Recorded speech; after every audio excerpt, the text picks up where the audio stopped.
Is Splenda okay in moderation?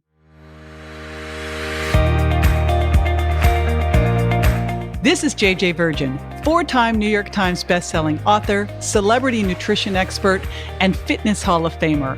I've been on a lifelong quest for answers to the toughest health questions. And now I'm sharing what I found with you. Welcome to Ask the Health Expert. Claudia Young from Facebook says, hello from Toronto, Canada. What can you tell me about Splenda? I use Splenda daily for just my coffee tea. Is Splenda okay in moderation? Thank you. Okay, I'm getting back up off the floor and I am going to be answering this when I come back. Stay with me.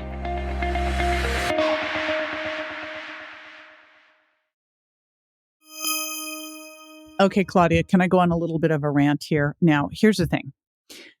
You know that whole thing, everything in moderation? The challenge is you would not say that about like toxic stuff, right? You wouldn't say, oh, everything in moderation, except like, things that are poisonous. You wouldn't say that's okay in moderation. So I view artificial sweeteners like that. To me, they are toxic. Now, years ago, when I first started looking at artificial sweeteners, I was like, and by the way, I am a recovering diet soda freak. I got over it. Took me a while, but years ago, I started really looking at these because I'm like, why are they so bad? And what we started to see in the research was that people who were drinking diet sodas had a higher rate of risk of diabetes, had a higher waist circumference than those people who were drinking regular sodas. What? How does that make any sense? And I looked at that, and of course, the theories back then, the hypothesis was, well, someone's drinking a diet soda and then they're eating pizza.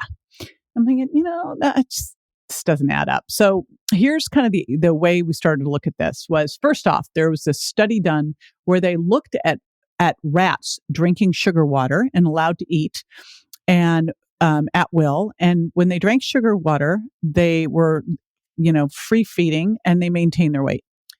So then they were given Splenda water. I think that one was aspartame, but an artificially sweetened water.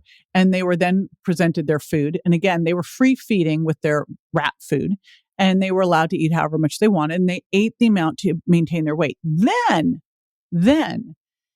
they were given sugar water again and they overate. Why? Because they lost the ability to do this caloric calibration. They could no longer calibrate the degree of sweetness to the amount of calories. So they got calorie dysregulation. So that's the first thing. The second thing is, you tell me what happens when you eat sweet. What do you want?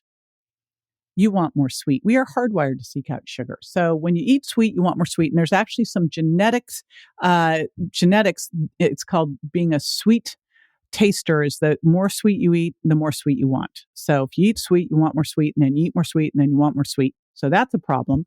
We also know that some of these artificial sweeteners can be a little bit neurotoxic, can induce seizures. So that's a problem. But here's the biggest one, and this is new. And this was Splenda, was this study, sucralose, was that they found that it changed the gut microbiome, the bacteria in your gut, to be more glucose intolerant. That means you do not handle sugar as well, which now makes sense as to why they were seeing a higher rate of diabetes with this.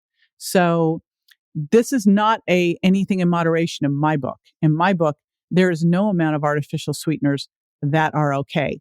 If you're going to use a sweetener, use stevia. Use monk fruit, use allulose, use erythritol. There's all these other ones that don't have the bad effects. Now, could they cause calorie dysregulation? Yeah. So don't go they're a gateway. Be careful with them, but they don't have the harmful effects that these other ones do. And again, they're natural. They're not artificial. That's monk fruit, allulose, erythritol, stevia. And if you can tolerate it, xylitol. All right. There you go. Put the artificial sweeteners down. This is JJ with Ask the Health Expert. I do this 5 times a week, so make sure you never miss a show by going to subscribetojj.com.